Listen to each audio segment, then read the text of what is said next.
প্রতি মাসে ৫-৭ হাজার টাকা আপনার বেশি লাগে আগের থেকে। ধরেন চাউল যদি আগে কিনতাম ৬০ টাকা, এখন সেই চাউল ৮০ টাকা, তাহলে ২০ টাকা কেজিতে বেশি।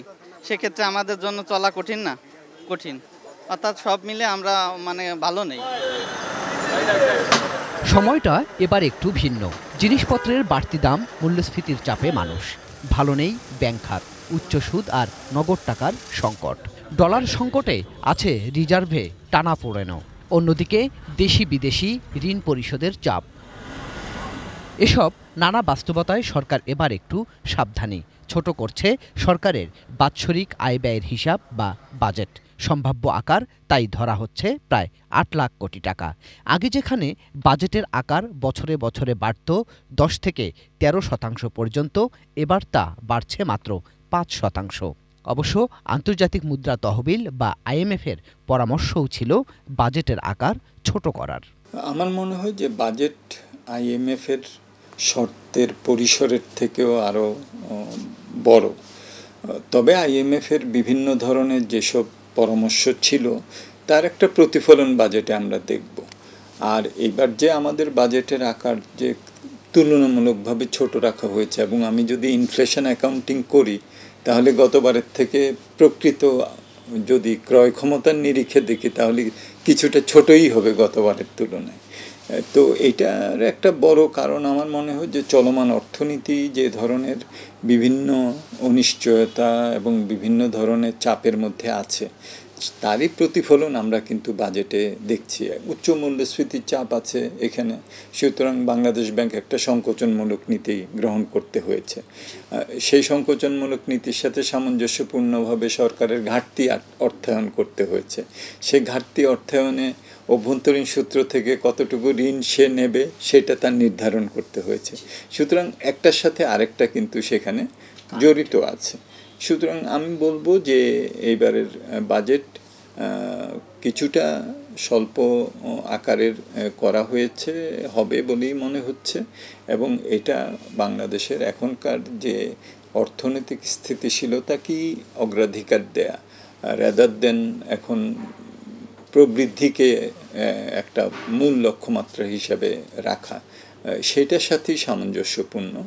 NEC এবং সদস্য সকলেই এই বিষয়টা অনুমোদন দিয়েছেন। আমরা এখন এটা গ্রামীণ স্বাস্থ্য, গ্রামীণ যোগাযোগ ব্যবস্থা, গ্রামীণ শিক্ষা ব্যবস্থা, এগুলির উপরে বিশেষ দৃষ্টি পড়বে বলে মনে করি। বাজেট তুলনামূলক ছোট করলেও রাজস্ব আয় কম ধরার সুযোগ নেই সরকারের, উল্টো বাড়াতে হচ্ছে। রাজস্ব আদায় লক্ষ্যমাত্রা ৫,৪৬,০০০ কোটি টাকা।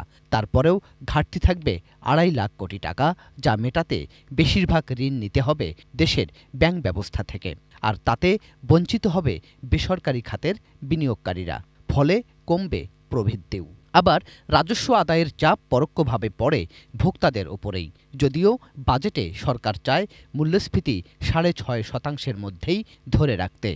মূল যে কাজটা এখন হবে সেটা হলো যে এই টাকা দিয়েই কিভাবে আমরা আমাদের যে অর্থনৈতিক যে প্রবৃদ্ধি আমরা চাচ্ছি বা বিনিয়োগ আকর্ষণ করতে চাচ্ছি, কর্মসংস্থান করতে চাচ্ছি, সেগুলোকে আমাদের করতে হবে। সুতরাং এইবারে বাজেটে একটা বড় চ্যালেঞ্জ যেটা হবে সেটা হলো যে বাস্তবায়নে সাশ্রয়ী হওয়া এবং সরকারি বিভিন্ন যেসব পরিষেবা আছে তার দক্ষতা বৃদ্ধির দিকে চাপ দেওয়া। আমরা তো এমনিই জানি যে NBR-এর উপরে একটা চাপ থাকে, এবং NBR প্রকৃত আগের বারের যেটা তারা অর্জন করতে পারে সেটার সাথে একটা বড় ধরনের গ্রোথ রেট করা হয়। কিন্তু এইবার আমাদের চেষ্টা করতে হবে, IMF-এরও একটা সেখানে কিন্তু লক্ষ্য নির্ধারণ করা হয়েছিল যে প্রতি বছর 0.5% অফ GDP সমপরিমাণ যদি বাড়ানো যায়।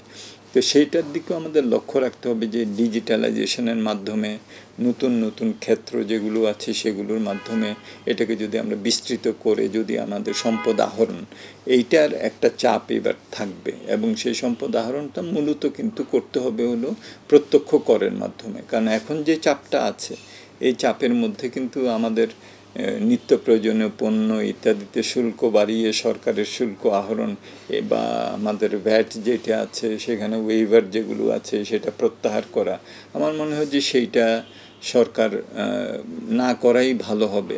মানুষের তো ক্রয় ক্ষমতার একটা অবনমন হয়েছে, সেদিকটাতে সরকারকে লক্ষ্য রাখতে হবে।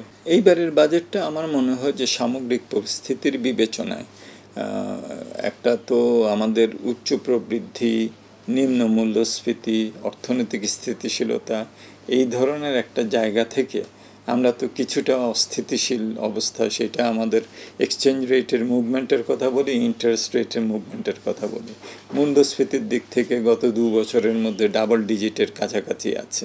সুতরাং সেরকম একটা অবস্থায় এখন অর্থনীতিকে নতুন একটা ভারসাম্যে নিয়ে আসা, সেই ভারসাম্যটা একটু নিম্ন পর্যায়ের হলেও এইটাকে আমাদেরকে মেনে নিতে হবে। আমার মনে হয় যে বাজেটটা সেভাবেই বোধহয় ডিজাইন করা হচ্ছে।